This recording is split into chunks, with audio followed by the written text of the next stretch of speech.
setelah itu baru kita unggah ke YouTube.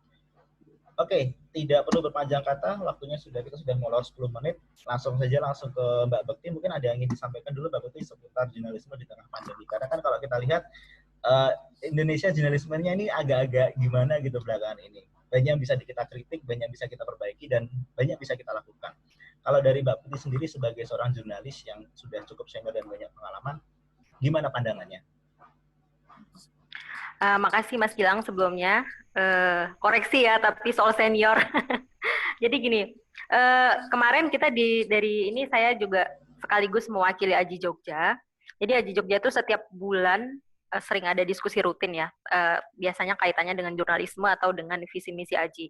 Jadi pas Mas Gilang ngajakin diskusi soal jurnalisme, wah ini pas banget. Sebenarnya ini bagian dari divisi pendidikannya Aji sebenarnya. Jadi pas banget. Dan ini kalau tidak salah sudah diskusi kedua Aji Jogja selama pandemi ini. Dan kemarin gimana kalau kita ngomongin soal COVID gitu. Kayak isunya menarik karena sekarang isunya memang lagi COVID lagi booming ya.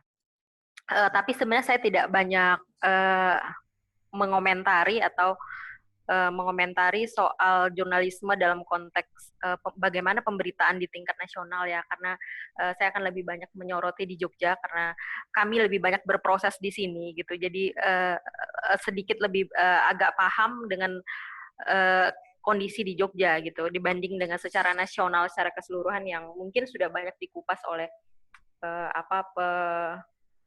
organisasi profesi maupun pengamat komunikasi yang lain untuk kasus-kasus yang di tingkat nasional.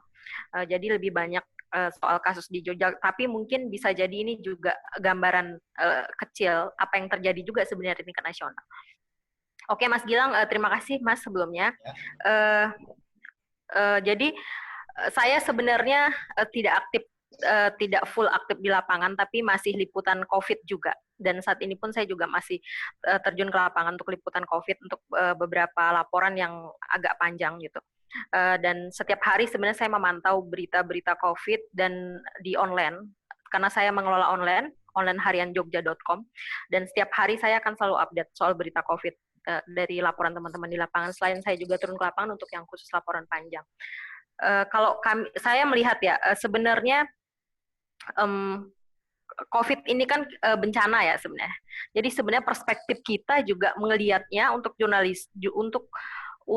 jurnalistik sebenarnya ya adalah perspektif bagaimana kita memberitakan bencana sebenarnya kan, supaya bagaimana beritanya benar-benar utuh, benar-benar komplit, memberi wawasan dan setidaknya memberi prinsipnya adalah memberi referensi kepada publik supaya mereka mengambil keputusan yang tepat gitu. Nah, apakah media sudah melakukan itu? Kalau saya melihatnya tidak banyak ya, terutama di Jogja. Kita mungkin bisa menyimak berapa banyak sih media yang dia memberikan laporan panjang, laporan lengkap, yang kritis gitu ya, tapi panjang belum tentu kritis juga gitu. Laporan lengkap, laporan panjang yang kritis soal kondisi di lapangan. Karena harus kita akui persoalan COVID di Jogja itu banyak gitu. Jadi Jogja tidak baik-baik saja.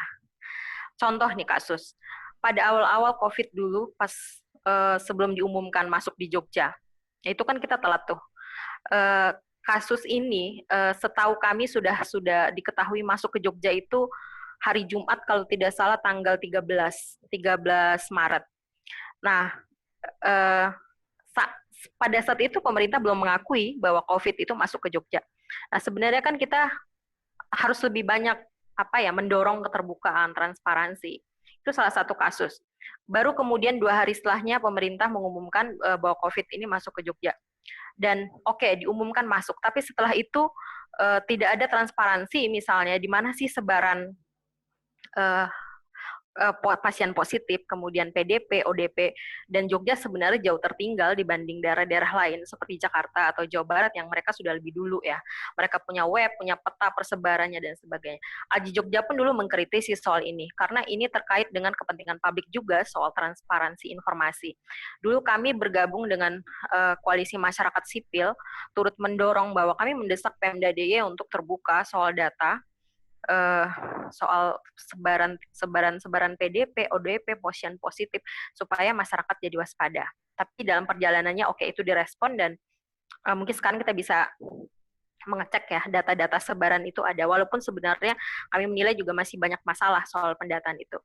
Jadi menurut saya pertama tadi tidak banyak laporan yang utuh ya. Kecenderungan yang ada sekarang adalah jadi peliputan itu by apa ya?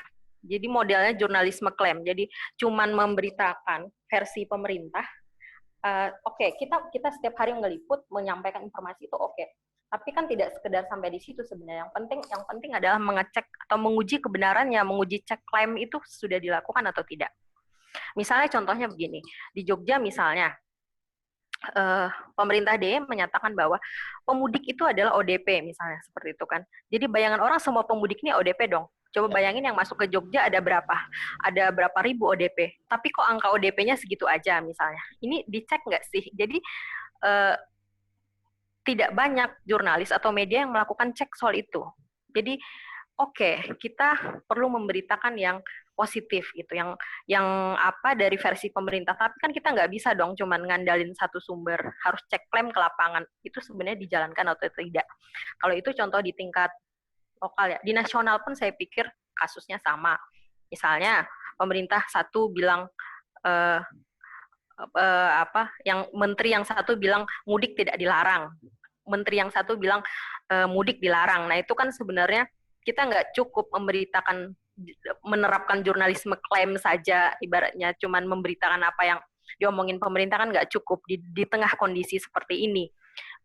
Wabah, pandemi, bencana itu butuh effort yang luar biasa juga gitu untuk memberikan informasi ke masyarakat.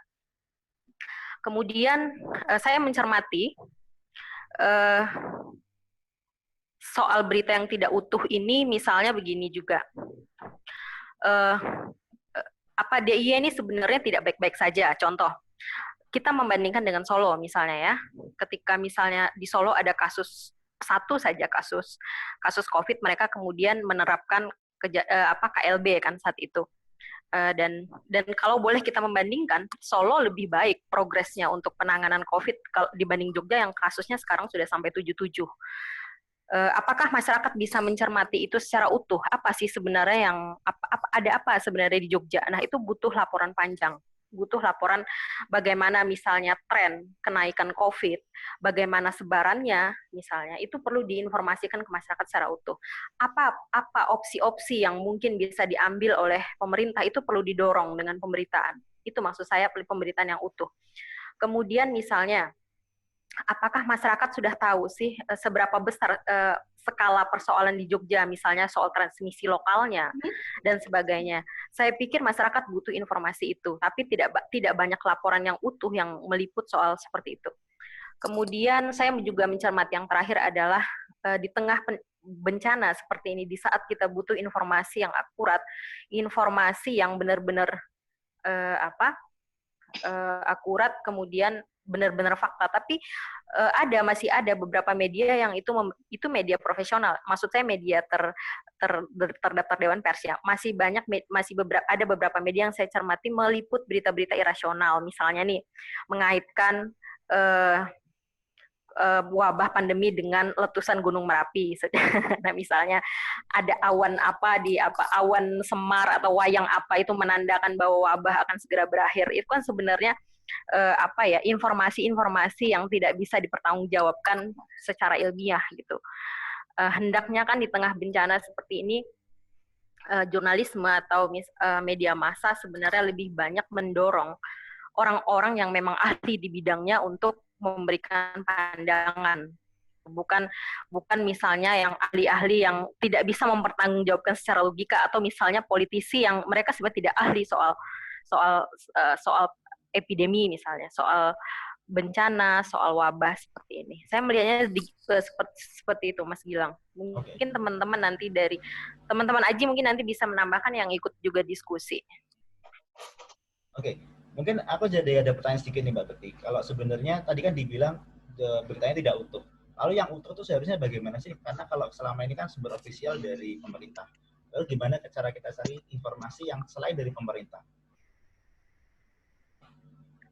Iya, makanya saya sepakat. Eh, Utuh dalam konteks ada kita tidak cuma memberitakan versi pemerintah, tapi kalau sebisa mungkin menggali dari berbagai sisi, misalnya pakar dan sebagainya, kemudian melihat ke lapangan, ke konteks langsung dengan apa masyarakat yang terdampak, sumber-sumber primer. Jadi mengecek kebenaran yang dilontarkan, klaim-klaim yang dilakukan pemerintah. Beberapa waktu yang lalu, sejumlah media di Jogja, kami sebenarnya berkolaborasi, ada beberapa wartawan, kami sepakat untuk menurunkan laporan yang lebih lengkap gitu soal COVID ini. Tahap pertama, mudah-mudahan ada tahap berikutnya juga. Kami kemarin menurunkan laporan misalnya soal apakah bagaimana penanganan COVID di DIY selama sebulan evaluasinya.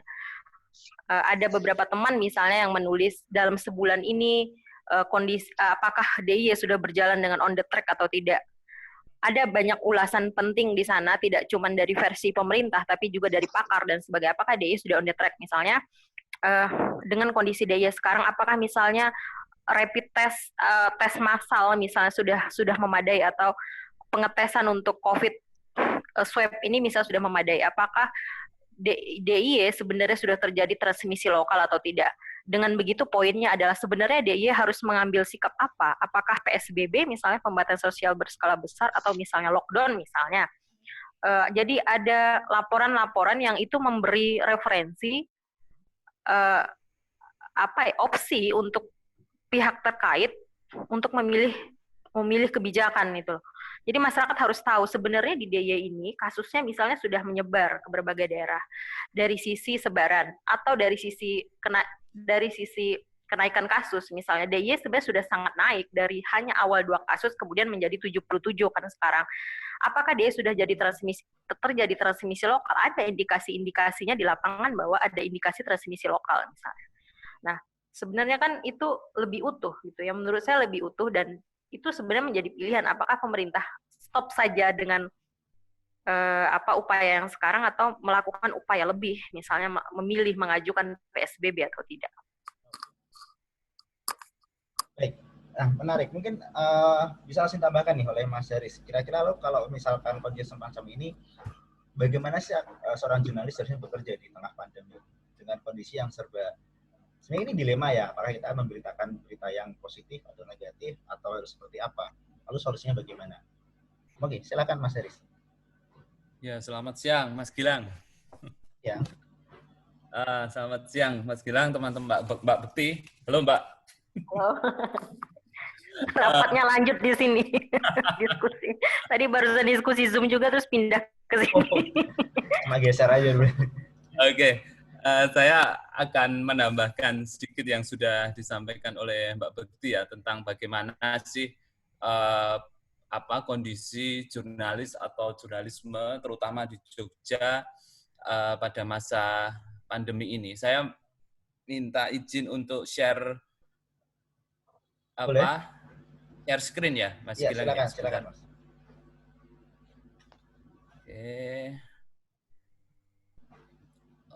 Oke, sebentar.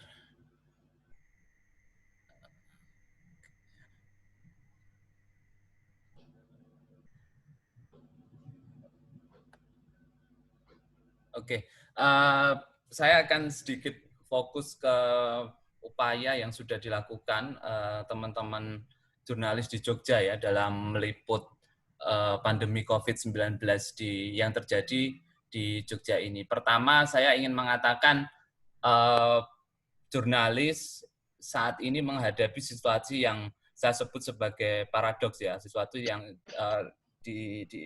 penuh kondisi kontradiktif itu. Yang pertama, di satu sisi kan jurnalis seperti tidak sama juga dengan orang-orang yang lain ya, sama juga dengan orang-orang yang lain yang sangat rentan terpapar oleh penyakit COVID-19.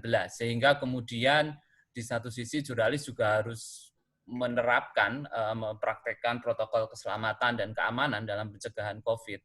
Nah, itu membuat banyak kerja-kerja jurnalistik menjadi terbatasi sebenarnya, dan bahkan boleh dibilang terhambat gitu, karena beberapa teman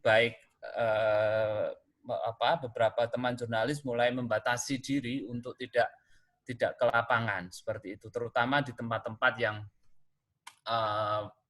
katakanlah rawan atau tempat-tempat yang disebut dengan zona merah seperti itu, seperti terutama di rumah sakit ya. Nah, di sisi lain memang ada beberapa media yang memang sudah mempraktekkan protokol secara sangat ketat gitu, yang di mana teman-teman wartawan atau reporter yang di lapangan itu juga sudah dilarang sebenarnya untuk turun ke lapangan, atau minimal dia mengurangi frekuensi untuk turun ke lapangan, sehingga banyak jurnalis sekarang juga yang mempraktekkan work from home gitu ya. Tapi di sisi lain pada masa pandemi ini sebenarnya peran jurnalis justru menjadi semakin penting dan dibutuhkan gitu, karena kan informasi tentang pandemi ini yang secara akurat dan komprehensif itu sangat dibutuhkan oleh masyarakat gitu ya. Nah, bagaimana kemudian tugas jurnalis sebenarnya di dalam masa pandemi ini? Yang pertama jelas bahwa jurnalis atau wartawan punya tugas untuk memberi satu informasi yang akurat dan komprehensif gitu. Dan jurnalis juga harus menjadi pemantau terhadap kebijakan, pemantau yang kritis ya terhadap kebijakan pemerintah dalam penanggulangan COVID-19 ini. Seperti yang tadi sudah disampaikan oleh Mbak Bekti, sebenarnya jurnalis harus tidak hanya meneruskan pernyataan-pernyataan pemerintah, tetapi juga harus menguji kebenaran dari pernyataan itu dan kemudian memberi perspektif yang mungkin kritis atau pertanyaan-pertanyaan kritis terhadap apa yang sudah dilakukan oleh pemerintah. Nah, saya ingin mengatakan bahwa kita para jurnalis tidak boleh memberi harapan palsu terhadap kepada masyarakat ya dalam kondisi seperti ini. Artinya kan selama ini ada beberapa orang yang ingin agar media itu memberitakan sesuatu yang secara positif untuk menenangkan masyarakat, untuk memberi agar masyarakat tidak panik gitu ya. Tetapi benar bahwa di satu sisi jurnalis harus tidak boleh membuat berita yang hiperbolis, mungkin yang melebih-lebihkan sehingga menimbulkan kepanikan gitu. Tetapi di sisi lain juga kita tidak boleh membuat berita yang mencoba untuk mengecilkan persoalan yang terjadi gitu ya. Artinya tendensi untuk mengecilkan persoalan itu bisa memberi rasa keamanan semu di masyarakat gitu ya. Rasa keamanan yang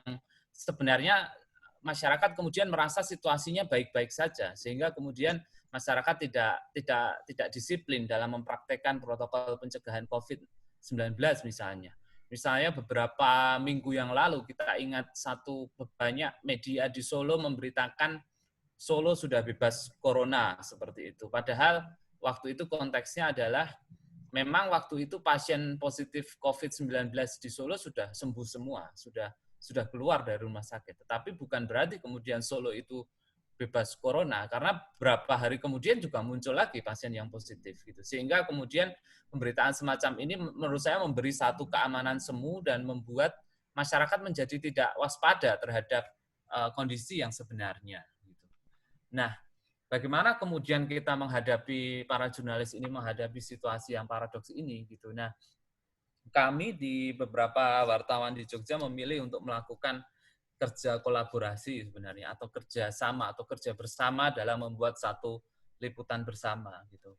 Kolaborasi ini fungsinya sebenarnya ada dua. Pertama, dia jelas meringankan kerja jurnalis karena kita tidak bekerja sendirian, tapi punya partner diskusi, punya teman untuk melakukan liputan bersama, punya teman untuk berbagi jaringan narasumber, berbagi data yang dimiliki gitu.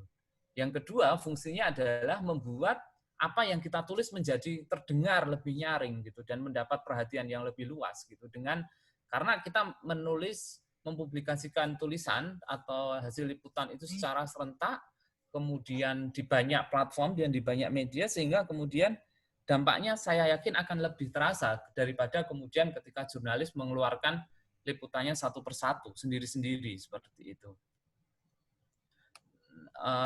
Lalu kemudian inilah yang kemudian dipraktekkan oleh saya dan beberapa kawan termasuk Mbak Bekti dan ada beberapa teman media yang lain yang berusaha pada pertengahan April 2020, pada tempatnya 16 April kemarin, kami serentak mempublikasikan liputan tentang evaluasi sebulan penyebaran virus corona di Jogja sebenarnya. Kolaborasi ini menghasilkan 6 tulisan yang dipublikasikan di 4 media berbeda. Itu ada di Gatra, lalu kemudian di Harian Jogja punyanya Mbak Bekti, ada di VOA Indonesia dan di Kompas. Ini adalah contoh hasil liputannya. Jadi dari 6 tulisan itu sebenarnya bisa dibagi 2 tema yang lebih spesifik ya kemarin. Yang pertama adalah yang berusaha untuk memotret kondisi penyebaran COVID-19 di Jogja secara umum dalam 1 bulan itu.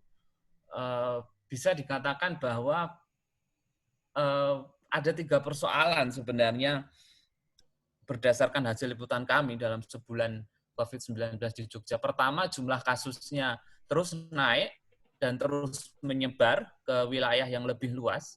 Yang kedua, jumlah pemeriksaan atau kapasitas pemeriksaan sampel COVID-nya masih sangat terbatas. Dan yang ketiga adalah pembatasan sosial yang tidak berjalan efektif. Jadi ini persoalan lingkaran setan yang terjadi di DIY dan saya kira sampai sekarang masih terjadi. Meskipun nanti akan saya tunjukkan ada beberapa improvement atau perbaikan-perbaikan ya dalam beberapa aspek. Tapi kalau saya pribadi sih merasa itu belum cukup gitu.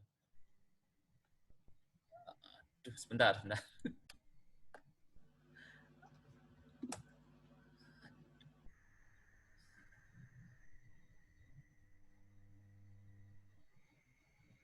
Oke, sebentar saya stop dulu.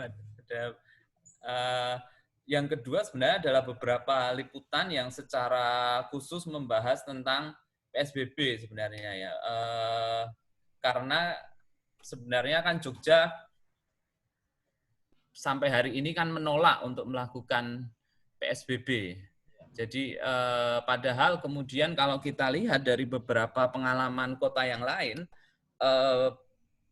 kota-kota yang lain yang kondisinya tidak separah Jogja, jumlah kasusnya tidak separah Jogja itu sudah melakukan PSBB. Misalnya kalau kita bilang Tegal dan kota Tegal dan kota Pekanbaru seperti itu. Jadi ada upaya memang untuk seperti Pemda itu menghindari PSBB seperti itu. Nah, itu juga ditangkap oleh tulisan beberapa teman jurnalis yang kemarin melakukan kolaborasi itu sebenarnya. Nah, yang kedua selain kolaborasi sebenarnya yang penting untuk dilakukan dalam konteks ini sebenarnya adalah pencermatan terhadap data sebenarnya. Karena kan ini kan sesuatu yang kalau kita ngomong pandemi ini kan sebenarnya harusnya terukur kan, jumlah kasusnya terukur, lalu kemudian penyebarannya terukur gitu. Nah, ketika kita memberitakan sesuatu yang seperti itu tetapi hanya meneruskan omongan para pejabat, maka ya hasilnya kita tidak akan memberi satu gambaran yang utuh dan komprehensif sebenarnya. Nah, pencermatan terhadap data itu yang juga kami lakukan, saya lakukan dan beberapa teman jurnalis lakukan gitu. Dan hasilnya memang kami melihat ada situasi persoalan yang cukup serius waktu itu ya, karena yang paling utama ya kapasitas pemeriksaan kita yang masih sangat terbatas. Memang secara nasional itu terjadinya kapasitas pemeriksaan itu memang terjadi ya, tapi saya kira BI harusnya bisa lebih melakukan upaya-upaya untuk mempercepat pemeriksaan itu, apalagi kita sebenarnya sudah punya tiga laboratorium untuk melakukan pemeriksaan seperti itu. Nah, saya sebenarnya ingin membagikan beberapa data ya, cuman masih belum bisa saya share screen ini di presentasinya. Cuman begini, ada kecenderungan beberapa hari terakhir ini kalau saya lihat statement-statement beberapa pejabat itu mengatakan kondisi COVID-19 di Jogja mulai landai gitu ya. Ada kecenderungan seperti itu. Tidak sepenuhnya mengatakan seperti itu, tetapi ada kesan seperti itu. Ini parameternya apa? Misalnya ada yang mengangkat soal banyaknya pasien positif COVID-19 yang sembuh gitu ya. Persentase DIY cukup tinggi memang. Hampir ada yang teman yang menghitung tadi hampir 50% dari pasien yang positif, sekitar 46% mungkin ya, yang sembuh gitu. Kedua, ada yang kemudian menyoroti lambat, cenderung menurunnya jumlah penambahan pasien positif yang baru gitu selama beberapa hari terakhir. Bagi saya yang juga melakukan pencermatan itu memang faktualnya memang cenderung ada pelambatan. Dan memang benar cenderung ada peningkatan jumlah pasien positif. Tapi apakah ini sudah cukup untuk mengatakan bahwa kondisi COVID-19 di DIY akan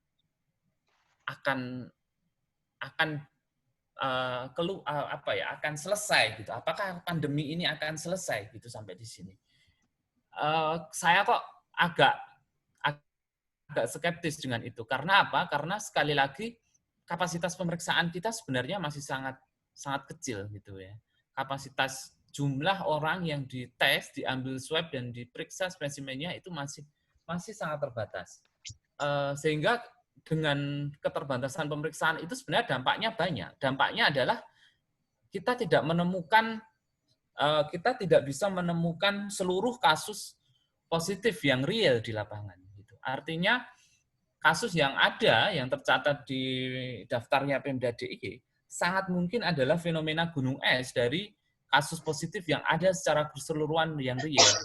Kasus real yang ada di lapangan itu sangat mungkin lebih banyak daripada kasus yang positif. Kasus positif yang tercatat saat ini.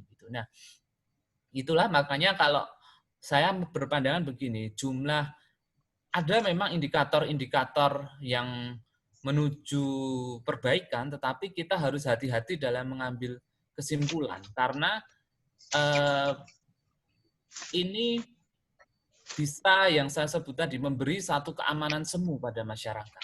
Bisa membuat masyarakat kembali beraktivitas secara normal. Ini makanya kita harus mesti berhati-hatinya di situ gitu. Jadi ya kemarin ada beberapa statement misalnya dari pejabat Pemda yang mengatakan sembuhnya banyaknya kasus yang sembuh ini menunjukkan tracing yang sudah pas dan sudah tepat, sudah terukur. Nah, ini juga kita perlu melihat apakah benar ini supaya tracing ini yang sudah ideal di Jogja gitu ya. Ini persoalan serius karena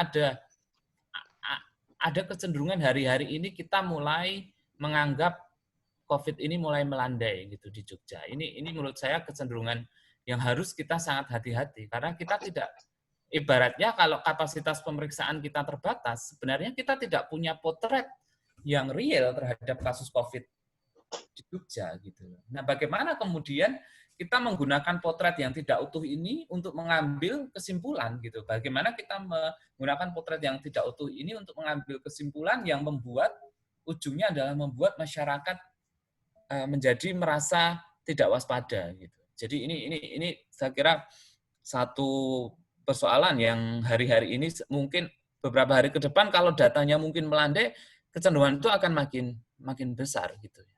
Itu dulu Mas Gilang sambil saya mencoba untuk nanti mengambilkan datanya.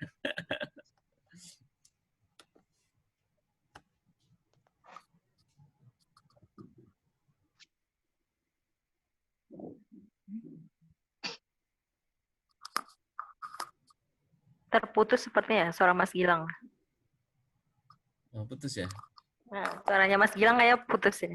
Oh, belum di ini. Mutnya belum di-on. Di unmute dulu, Oh di iya, unmute dulu. Kelupaan. Masih belum terbiasa ya. Oke, ada pertanyaan dari Mbak Oce April nih. Di Yogyakarta ini apakah sudah bagus penanganan PSBB-nya sejauh ini menurut teman-teman jurnalis? Kemudian apakah pemerintah sudah tegas dalam melaksanakan PSBB? Kemudian bagaimana dengan warga yang tidak mampu? Apakah Pemda sudah melakukan antisipasi terhadap fenomena ini? Kalau Mbak Bekti dan Mas Haris dan teman-teman jurnalis yang lain, bagaimana pandangannya sejauh ini? Yang pertama tadi apa Mas? Apakah Jogja sudah PSBB? PSBB-nya apakah sudah bagus kalau di Jogja, Mbak? Jogja belum PSBB. Belum ya? Belum. Jogja belum PSBB. Nggak berani ya kelihatannya ya. Jogja nggak ngapa-ngapain berarti sebenarnya. Berarti belum tegas berarti. Maksudnya belum ada langkah tegas apapun dari pemerintah ya terkait pandemi ini, terutama di daerah di Jakarta.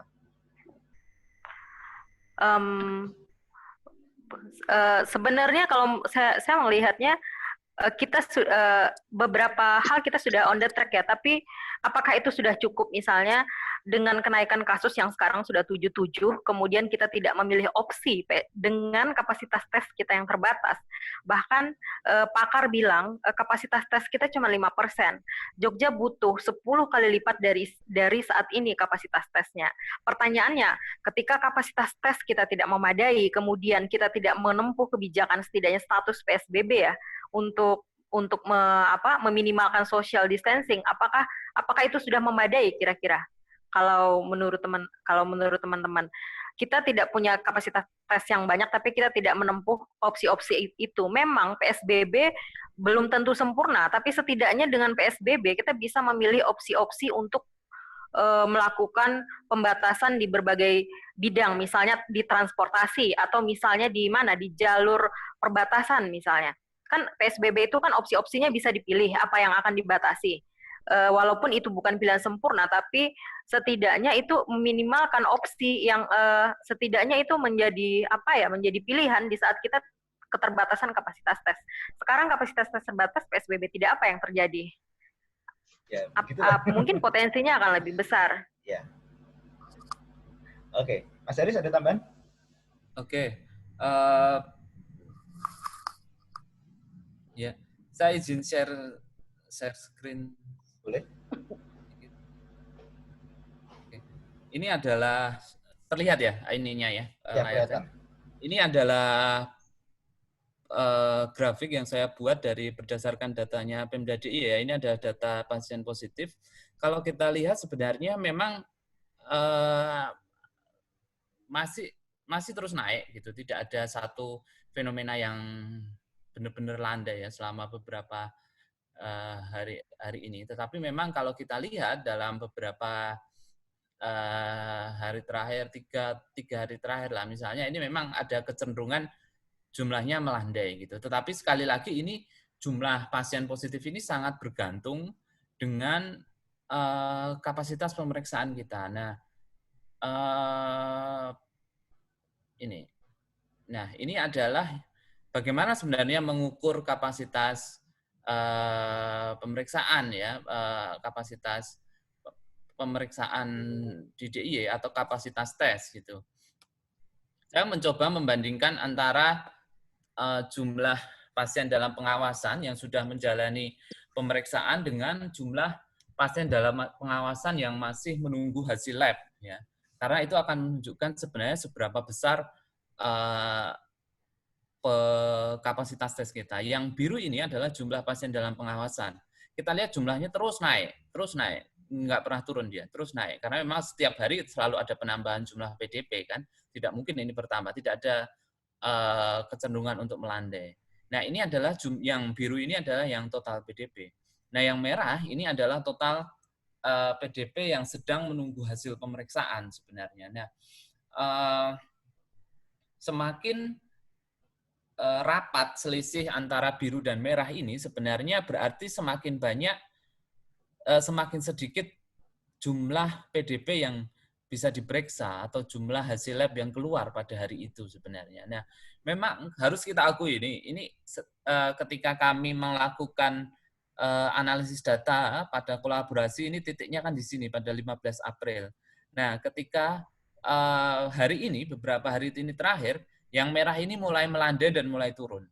Artinya apa? Ini jumlah PDP yang menunggu hasil itu memang ada kecenderungan menurun. Artinya apa? Artinya memang pemeriksaan yang dilakukan di DIY memang harus diakui sudah ada peningkatan kecepatan, sudah lebih cepat sekarang gitu ya. Ini memang harus diakui. Tetapi kalau kita lihat bahkan dalam jumlah segini ini masih ada sekitar hampir 197 orang yang masih harus menunggu hasil gitu. Jadi saya kira memang sudah ada percepatan, tetapi mungkin percepatan itu belum cukup ya untuk kemudian membuat antrean PDP yang menunggu hasil lab itu segera keluar gitu. Jadi kita akui ada improvement, ada perbaikan, ada percepatan, dan ini memang tren percepatan ini terjadi secara nasional seiring dengan pemerintah nasional pemerintah pusat yang menargetkan 10.000 pemeriksaan per hari ya. Tetapi kan faktanya juga sekarang belum mencapai itu. Gitu. Jadi memang ada perbaikan. Nah, ini adalah data pasien positif dibandingkan dengan pasien sembuh. Memang kalau kita lihat yang pasien sembuh yang biru ya, yang itu memang ada peningkatan dari jumlahnya itu, dan memang hampir mencapai 50% itu. Tetapi sekali lagi kalau kita lihat grafik yang ini masih tergambar adanya keterbatasan kapasitas pemeriksaan kita gitu ya. Jadi ini menjadi potret yang kita dapat menjadi benar-benar belum benar-benar utuh gitu ya. Nah, kalau kemudian tadi Mbak Oci bertanya bagaimana kemudian pembatasan sosial yang sudah disampaikan Mbak Putih ya Pemda DIY ini entah kenapa sangat tidak mau untuk kemudian mengajukan PSBB. Berkali-kali kemudian saya kira saya dan teman-teman wartawan mendesak itu, dan berkali-kali pula merasa bahwa DIY belum memenuhi syarat untuk PSBB. Padahal kalau kita lihat dengan sudah adanya transmisi lokal, maka sebenarnya ya bisa dikatakan syarat untuk PSBB itu sudah terpenuhi. Gitu. Kota Tegal itu sempat ditolak ketika pertama kali mengajukan, karena belum ada transmisi lokal. Nah, begitu dia mengajukan, setelah ada transmisi lokal, dia mengajukan kembali, dia diterima. Padahal waktu itu posisi pasien positifnya hanya 7 orang di Kota Tegal. Bayangkan yang kemudian kondisi DIY yang sekarang. Itu Mas Gilang. Nah, ini kalau lihat dari data-datanya tadi Mas Haris dan Mbak Betty, saya jadi penasaran. Sebenarnya kalau kita lihat selama ini, berita-berita yang serius dengan banyak data, dengan penelusuran yang sangat ketat, itu malah tidak banyak mendapatkan perhatian. Nah, kalau menurut Mbak Betty dan Mas Haris, dengan kolaborasi ini, dampaknya sudah sejauh mana ini pemberitaan yang sudah dilakukan sejauh ini? Apakah sesuai dengan harapan, artinya kemudian memberikan dampak yang besar ke masyarakat, atau ya seperti tidak ada perhatian juga? Silakan, Mbak. Mas Haris dulu mungkin yang menjawab soal dampaknya. Soalnya dia yang standby di posnya kepatihan. Ya, oke, silakan Mas Haris. Saya nggak tahu persis bagaimana sebenarnya dampaknya, tetapi yang jelas minimal tulisan-tulisan saya dan teman-teman yang melakukan kolaborasi itu sudah sampai pada beberapa pejabat di pemerintah daerah, dan kemudian sudah sampai di grup.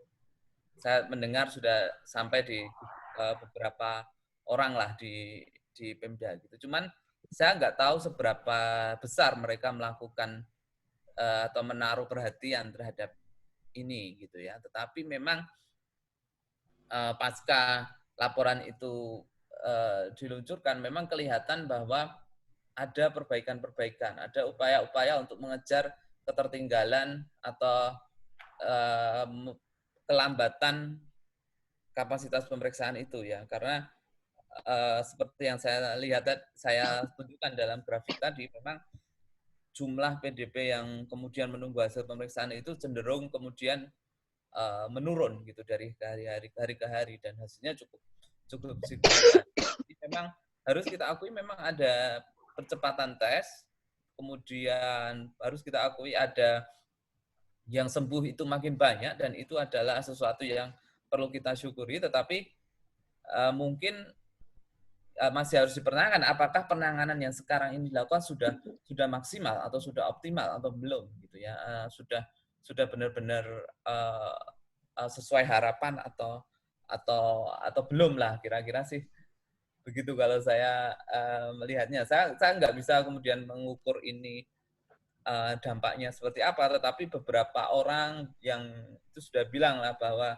mereka sudah membaca tulisan-tulisan teman-teman yang melakukan kolaborasi ini gitu.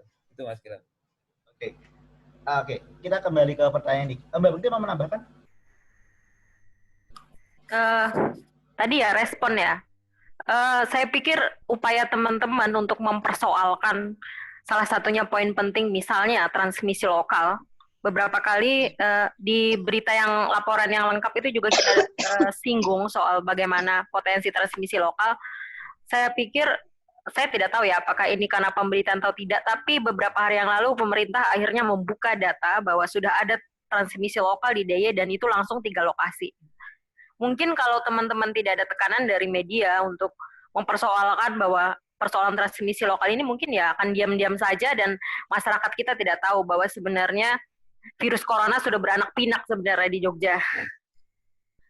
Oke, artinya ada tanggapan ya, ada respon positif dari pemangku kebijakan di Yogyakarta atas berita-berita. Iya. Iya, Mas Gilang, itu sebenarnya itu kalau menurut saya poin jurnalisme bencana untuk konteks pemberitaan positif itu sebenarnya itu. Jadi positif itu mungkin saya menambahkan lagi kembali ke substansi soal kita ya, soal jurnalisme, bahwa jangan disalahartikan jurnalisme positif adalah memberitakan yang baik-baik saja. Pada sebenarnya itu apa ya, tadi yang Mas Haris bilang itu sebenarnya apa ya, kesenangan yang semu gitu, informasi bagus tapi semu sebenarnya. Jurnalisme positif ya sebaiknya jurnalisme yang bisa mendorong sebisa mungkin kebijakan untuk supaya kita bergerak cepat on the track supaya wabah ini cepat berlalu. Kalau wabah ini jadi panjang, yang repot kita juga, jurnalis, media, semuanya repot gitu. Sebenarnya goalnya itu, goal kita itu sebenarnya mendorong supaya wabah ini jangan terlalu panjang. Makanya langkahnya harus on the track. Jadi jangan salah mengartikan jurnalisme positif dalam konteks jurnalisme bencana itu adalah berita-berita yang positif dan menyenangkan, tapi itu semu. Kritis tetap harus utama. Kalau kita tidak kritis, media selesai gitu. Kalau nggak ada kritis, selesai. Makanya kritis melihat data, kritis untuk mengecek klaim, juga menelusuri. Dan memang penting di pandemi seperti ini adalah data ya. Data itu sangat kunci, karena dengan data kita bisa melihat tren setiap hari. Dan sebenarnya soal data ini pun menurut saya masyarakat sebenarnya responnya, ekspektasinya besar. Saya mengamati di pemberitaan, saya tidak tahu kalau yang media lain, tapi saya mengelola online, portal online, berita-berita data yang kami olah, bukan yang cuman klaim dari pemerintah ya, tapi kami mengolah data setiap hari, kami kasih update-nya, PDP, ODP, sebaran, itu responnya sangat tinggi dan pembacanya sangat tinggi. Jadi sebenarnya masyarakat itu sebenarnya mereka pengen tahu sih. Itu kan sebenarnya menggambarkan seberapa besar skala persoalan yang terjadi sebenarnya kan. Menurut saya lebih bijak kalau kita kritis, sampaikan apa adanya supaya masyarakat waspada, supaya orang tidak mengabaikan jaga jarak, supaya wabah ini cepat berlalu daripada kita memberikan informasi yang tadi semu ya. Gitu Mas Gilang. Oke, terima kasih. Oke, ada pertanyaan dari Mbak Aira Maharani, Mbak dan Mas Haris. Pertanyaannya hilang. Oke, dalam masa pandemik sebenarnya sejauh mana peran bagi media dan jurnalis dalam menangkal hoaks di tengah pemberitaan media mainstream maupun informasi di media sosial? Jadi sejauh mana peran jurnalisnya? Monggo. Saya dulu apa Mas Haris dulu? Terserah. Tapi dulu deh. Oke. Sebenarnya sangat penting ya. Jadi kalau saya ngelihat memang jurnalis pemberitaan media massa ini penting banget. Tidak cuma soal bagaimana memberi perspektif yang luas agar masyarakat bisa mengambil pilihan tepat di hidup mereka, tapi juga sebenarnya berita-berita hoax. Ini contoh kasus yang kami temui, misalnya beberapa hari lalu tersebar hoax seperti istri guru besar UGM yang Profesor Uut misalnya positif, itu tersebar di media sosial banyak sekali dan heboh waktu itu. Ya, disinilah sebenarnya fungsi media untuk mengklarifikasi itu, tidak cuma sekedar menurunkan informasi yang bersumber dari media sosial tanpa meng-cross-check langsung ke sumbernya. Setelah kami cek ternyata dia tidak positif corona, tapi memang dia sedang dipantau di ruang isolasi gitu kan. Jadi sebenarnya media punya peran besar untuk menangkal hoax itu. Itu hanya satu contoh kasus. Kasus lainnya misalnya di Depok ada informasi bahwa ada kasus positif corona di di mana ya, di daerah sekitar Seturan itu yang kemudian kabarnya di WhatsApp itu diblok jalan di sana karena pemiliknya positif, tapi setelah dicek di lapangan sebenarnya tidak seperti itu beritanya. Jadi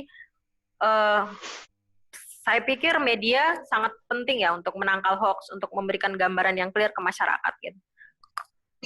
Oke, Mas Eris ingin menambahkan?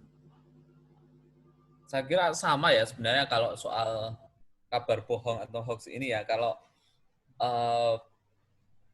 ya peran media memang untuk kemudian peran media hari ini saya kira adalah untuk menjernihkan persoalan ya. Jadi kalau ada, kita tidak sekedar memberikan informasi tetapi juga menjernihkan persoalan, kemudian memberi konteks pada suatu peristiwa seperti itu. Jadi kalau kemudian ada peristiwa yang berseliweran atau informasi yang berseliweran di media sosial, maka tugas jurnalis lah untuk kemudian menjernihkan itu, memberi konteks, membingkai itu ke dalam konteks yang benar gitu, seperti apa gitu. Karena seringkali memang informasi yang di medsos itu mungkin tidak sepenuhnya bohong, tetapi informasinya hanya sepotong-sepotong gitu, sehingga kemudian tidak ada satu konteks yang benar gitu ya. Jadi ada proses seperti itu. Cuman saya nggak tahu ya, dalam masa pandemi ini informasi itu sudah sangat cepat gitu. Sangat banyak informasi yang harus di-follow up oleh teman-teman di lapangan, itu sangat banyak, sehingga kemudian saya kira ya, kalau ya saya melihat beberapa teman sih sudah mulai kewalahan untuk kalau kemudian harus mengupdate seluruh informasi yang masuk gitu. Jadi memang ya situasinya memang seperti itu ya. Jadi informasinya sangat ini kan situasi, ibaratnya ini adalah situasi bencana lah, seperti misalnya terjadinya gempa atau terjadinya gunung meletus seperti itu. Cuman ini kan masanya panjang sekali gitu ya. Beda dengan gempa yang misalnya selesai selama berapa hari, bencana lain, bencana alam yang kemudian selesai berapa hari gitu. Cuman nah ini kan masanya panjang dan kita belum tahu sampai kapan gitu. Jadi memang saya kira beberapa teman sudah lebih kemudian harus selektif dalam memfollow up informasi yang masuk ya, karena memang ada keterbatasan ya. Turun ke lapangan pun sekarang nggak bisa seperti yang pada masa-masa normal gitu, seperti itu Mas Kinan. Kalau sekarang gimana Mas turun ke lapangannya? Ini seperti bertanya Mas Paiman. Kalau sekarang gimana cara turun ke lapangan tanpa harus ke lapangan? Karena kan pasti ada pembatasan. Di Jakarta misalnya kalau bertanya Mas Paiman ini sudah mulai ada pembatasan terhadap kerja jurnalis, termasuk juga membatasi uang harian operasional. Kalau di Jogja bagaimana? Oke. Sebenarnya begini, kalau di beberapa pengalaman saya dan beberapa teman yang masih turun ke lapangan ya, sebenarnya kita mulai membentuk satu sistem untuk membuat satu sistem di mana kemudian kita tetap bisa mendapatkan informasi tapi tanpa mengabaikan protokol keselamatan gitu. Misalnya begini, gugus tugas Pemda DIY, gugus tugas COVID itu kan tiap Senin, Rabu, Jumat itu kan menggelar konferensi pers sebenarnya, rutin tiap sore. Cuman dengan masa ini tidak semua wartawan boleh ikut gitu. Jadi kita kemudian sepakat membuat sistem, namanya sistem pool sebenarnya, media pool seperti itu, sehingga kemudian hanya beberapa orang yang berangkat, tapi kemudian seluruh materinya itu nanti menjadi milik semua media. Seperti yang kemudian kalau di nasional konferensi persnya Pak Jubir COVID itu ya, Pak Ahmad Yuryanto, itu kan juga sebenarnya tidak dihadiri oleh seluruh media, tetapi hanya disiarkan langsung oleh satu TV pool kalau tidak salah. Lalu kemudian seluruh TV boleh merilai kemudian. Nah ini juga sama sistemnya seperti itu. Di beberapa tempat, misalnya di Rumah Sakit Sarjito misalnya, sekarang kami mencoba untuk meminta humasnya untuk membuat misalnya rekaman video gitu ya. Jadi kita tidak perlu teman-teman TV, bahkan yang teman-teman TV pun yang harus paling sering ke lapangan itu akhirnya cukup tidak ke lapangan, cukup dengan rekaman video itu. Jadi memang ada sistem-sistem yang memang harus kita Kita sepakati seperti itu. Memang itu tidak bisa diberlakukan untuk semua jenis liputan ya, mungkin hanya untuk liputan-liputan yang rutin, yang daily seperti itu. Tapi untuk liputan-liputan mendalam memang ya ada beberapa hal yang memang kadang kita memang harus turun ke lapangan seperti itu.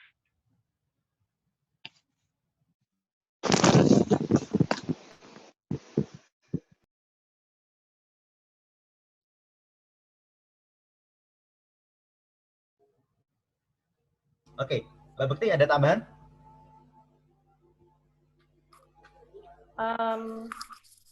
Saya soal apa ini?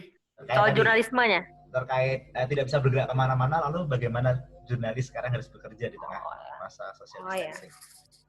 Iya sih, saya menambahkan Mas Haris ya. Sebenarnya sekarang kita sangat terbantu dengan teknologi. Kami yang liputan kolaborasi juga tidak sepenuhnya full ke lapangan. Beberapa liputan kami gelar video conference seperti sekarang ya, dengan berbagai fasilitas yang banyak sekali. Saya pikir aplikasi bisa di-download dan itu sangat memudahkan banget. Kami hanya akan ke lapangan kalau memang itu tidak memang benar-benar mendesak, itu tidak bisa lewat video conference. Jadi sebenarnya liputan ke lapangan bisa diminimalisir sih, karena banyak aplikasi yang itu memudahkan. Oke, nah ini ada pertanyaan lanjutan. Jadi karena masalah physical distancing juga yang kemudian membuat jurnalis tidak bisa bekerja secara penuh, perusahaan media juga mulai ada yang terdampak, termasuk dengan wacana pengurangan THR yang berpengaruh pada moral jurnalis nih. Kalau di Jogja, apakah berdampak banget nggak sih Mbak yang seperti ini? Karena urusannya sensitif nih kelihatannya. Wah, saya tidak tahu kalau saya mungkin informasi berseliweran sih iya ya, ada, memang harus diakui media terdampak gitu. Makanya Aji misalnya kami mendorong pemerintah juga untuk merelaksasi pajak misalnya. Itu sebenarnya salah satu opsi yang mendorong insentif pajak ke perusahaan media, bukan jurnalis ya, catat bukan jurnalis, ke perusahaan media gitu. Dengan begitu media juga lebih ringan, tapi kita tidak mengurangi independensi, karena itu tidak diberikan ke jurnalis. Makanya opsi-opsi seperti itu saya pikir perlu didorong, insentif pajak dan sebagainya. Karena terus terang juga ya, saya tidak tahu persis ya bagaimana realnya, karena saya bukan di manajemen keuangan, tapi dari informasi-informasi yang berseliweran di teman-teman jurnalis dan koresponden memang terus terang ini sangat berdampak gitu. Mereka baik dari pemotongan gaji dan sebagainya. Padahal jurnalis ini sekarang sangat diharapkan untuk memberikan informasi yang benar-benar utuh tadi ke masyarakat. Jadi tantangannya sebenarnya sangat banyak. Oke. Gimana kalau Mas Haris nih pendapatnya? Ya, saya nggak tahu banyak ya soal itu ya, tapi memang itu jadi satu problem yang itulah kenapa kemudian pentingnya kita mendorong satu informasi yang akurat, mendorong penanganan yang lebih cepat, karena kalau tidak segera pandemi ini tidak segera diakhiri, kemudian tidak segera selesai gitu, maka dampaknya akan makin banyak gitu ya. Sebenarnya kan kepentingan kita kan sebenarnya kita harus sepakat itu gitu, bukan kayak seperti ini. Saya merasa ada beberapa pihak atau beberapa orang yang merasa bahwa mungkin Jogja tidak akan jadi separah itulah gitu, atau tidak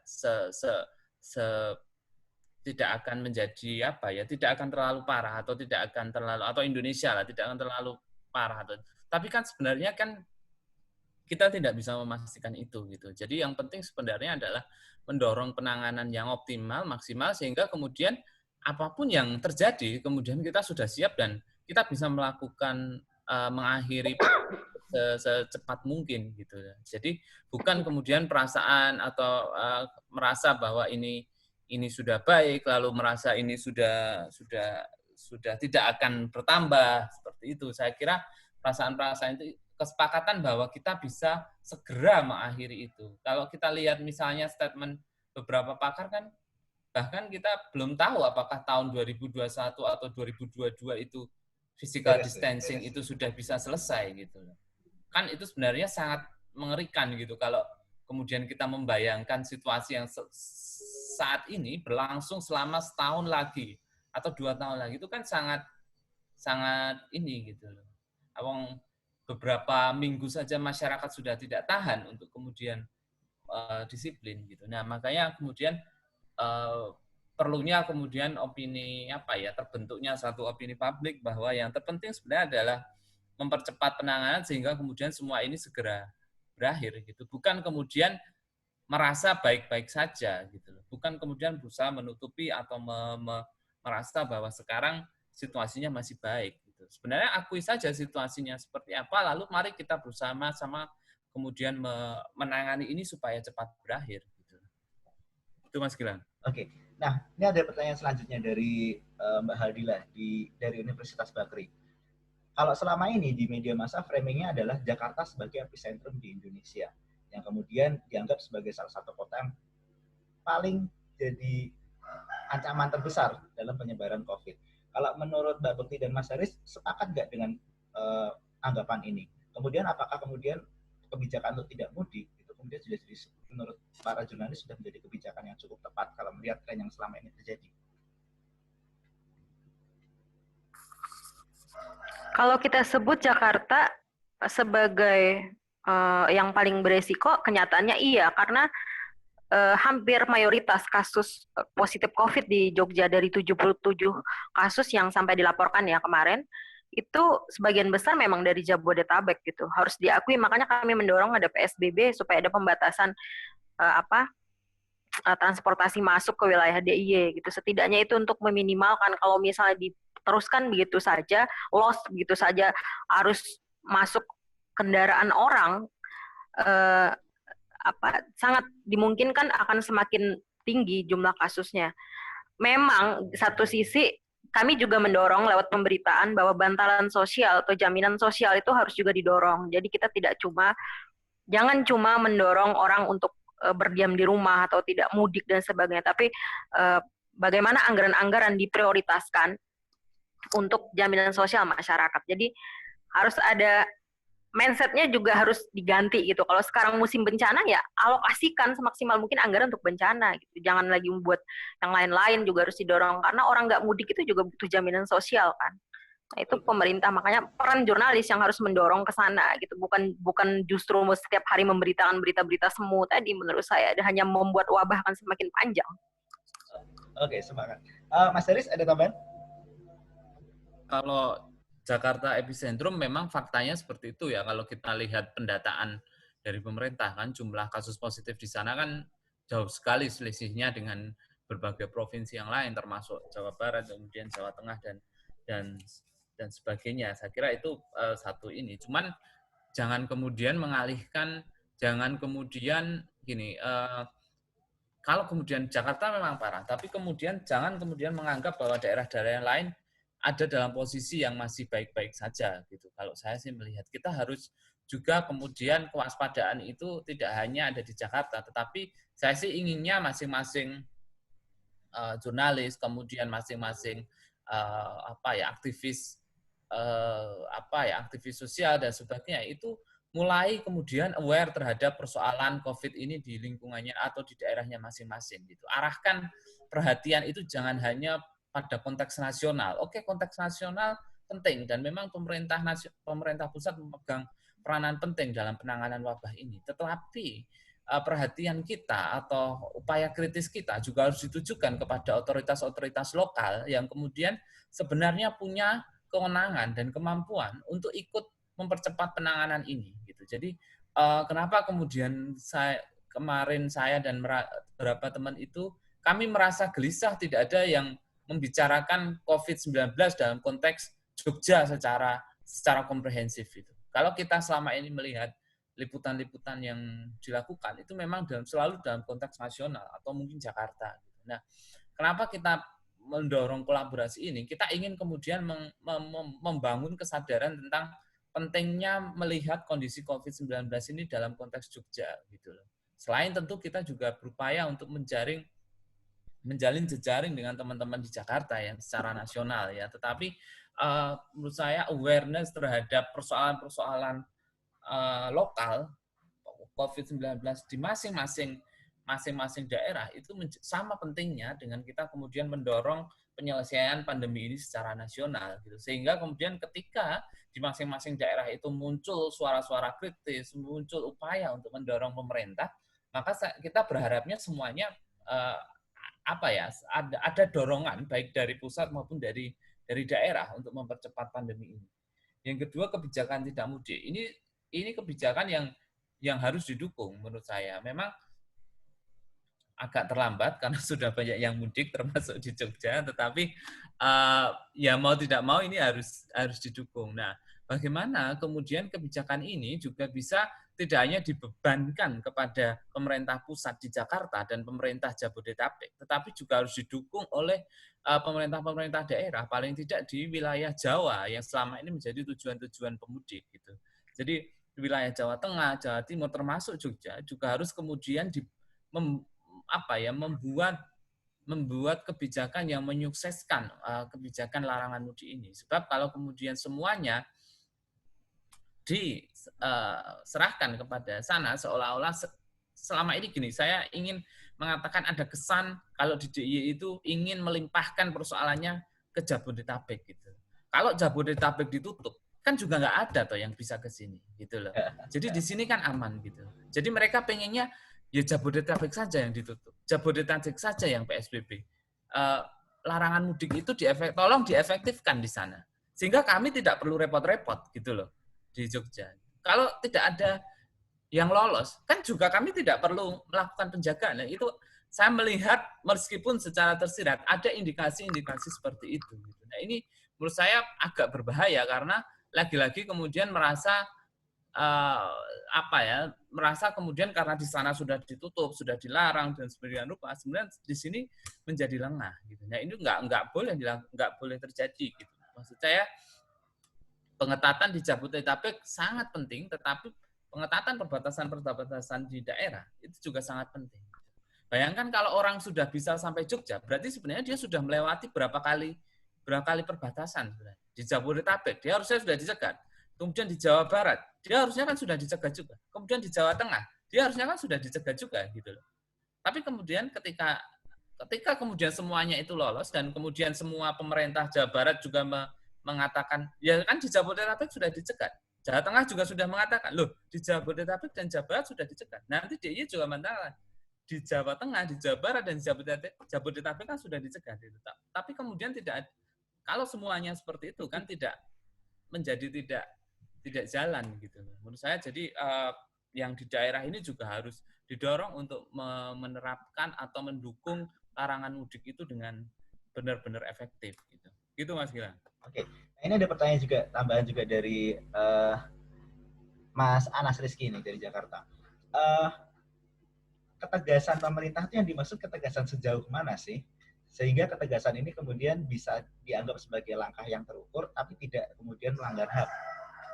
Jadi bisa tegas sampai sejauh mana kalau menurut teman-teman jurnalis? Silakan. Mas Haris, monggo. Mas Haris tuh. Aduh, saya mungkin tidak bisa menjawab itu secara ini ya, tetapi paling tidak gini, dalam konteks penanganan wabah itu kan tentu saja yang terpenting adalah keselamatan masyarakat luas gitu ya, masyarakat umum. Dan kemudian kan kita sudah tahu sebenarnya resep dari penanganan ini kan sebenarnya sangat sederhana ya, menjaga jarak, kemudian sebanyak mungkin tinggal di rumah dan sebagainya gitu. Nah, seberapa tegas dan seberapa ini saya mungkin tidak punya kapasitas untuk menjawab gitu ya, tetapi intinya menurut saya adalah bagaimanapun caranya pemerintah harus memastikan bahwa pembatasan sosial atau katakanlah kalau di beberapa wilayah yang sudah PSBB maka itu bisa berjalan dengan efektif. Benar bahwa selama ini di Jakarta dan sebagainya kan masih kita lihat belum efektif dan memang PSBB memberi banyak dampak ya, misalnya terutama dampak ekonomi terhadap masyarakat yang menengah ke bawah. Nah, itu tapi saya kira itu tidak kemudian menjadikan kita untuk menolak PSBB gitu. pemerintah harus didorong mengatasi dampak-dampak ekonomi dari PSBB itu, sembari kemudian memastikan bahwa pembatasan sosial atau physical distancing itu juga tetap berjalan gitu. Karena itulah caranya memang, kalau menurut para ahli ya itulah caranya untuk mengatasi wabah ini gitu loh. Kalau kemudian kita tidak mau melakukan itu ya bagaimana gitu loh. Itu mungkin Mbak Bukti. Oke, Mbak Bukti ada pendapat yang berbeda mungkin? Kalau tegas, kalau saya menambahkan ya, tegas itu nggak cuman memastikan berjalan, tidak cuman selain kita memastikan berjalan efektif. Kalau pandangan saya, seperti yang kami suarakan lewat berita, tegas itu adalah juga pemerintah cepat untuk mengambil langkah yang benar gitu. Misalnya, DIY sudah puluhan kasus. Kita harusnya sudah tegas sudah terjadi transmisi lokal. Kita seharusnya sudah tegas opsi apa yang harusnya dipilih. Kita sudah tahu kita kurang kapasitas untuk tes. Ya sudah, kita harus tegas dalam hal misalnya pengadaan, ditingkatkan, alokasikan penuh anggaran untuk ke sana. Bahkan kalau bisa untuk Jogja, Danais misal bisa didorong ke sana. Tegas itu juga ya opsi-opsi memilih kebijakan dengan cepat dan tepat. Selain memastikan penegakan hukum ya. Karena kita punya aparat kan pemerintah. Artinya tegas tetap dalam porsi yang sesuai gitu ya, tidak kemudian asal main tegas-tegas yang ngawur gitu ya. Betul. Oke, ini ada pertanyaan dari Mas Girindra, tapi sebaiknya disampaikan sendiri. Mas Girindra. Oke, silakan Mas Girindra. Ya, silakan Mas. Halo Mbak Bekti, Mas Gilang, Ya, juga Halo, teman-teman di Jogja. Saya termasuk harus mengucapkan salut ini untuk teman-teman Jogja yang sudah memulai untuk kolaborasi liputan ini. Tadi saya juga sepertinya Mas Gilang itu kan memang sekarang dengan semakin persebaran yang semakin masif di daerah-daerah, seharusnya juga pemberitaan tidak melulu kita juga terpusat di Jakarta. Tapi di daerah-daerah ini, seperti saya juga di Semarang ini kan, ini angkanya juga terus naik. Jadi ya seharusnya teman-teman media di daerah ini juga mulai mengkritisi untuk mengangkat pemberitaan di daerah gitu.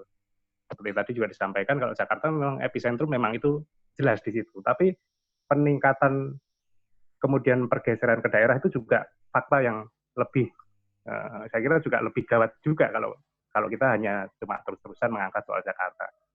Nah, saya sebenarnya juga pengen meniru juga, karena bagaimanapun pola kerja akibat pandemi ini kan juga berdampak pada pola kerja kita di jurnalis di daerah, termasuk di Semarang juga. Saya juga kehilangan, karena harus mengatur jadwal dengan teman-teman di kantor, jadi tidak bisa komunikasi secara intens untuk kemudian menggarap berita-berita in-depth gitu. Nah, saya juga terinspirasi melihat juga tadi dijelaskan Mas Gilang sama Mbak Bekti bahwa mungkin dengan diskusi online semacam ini bisa kami di Semarang misalnya juga bisa untuk kemudian mengkolaborasikan liputan begitu. Tapi memang saya masih agak bingung karena masih cukup banyak cukup banyak topik liputan yang diangkat gitu.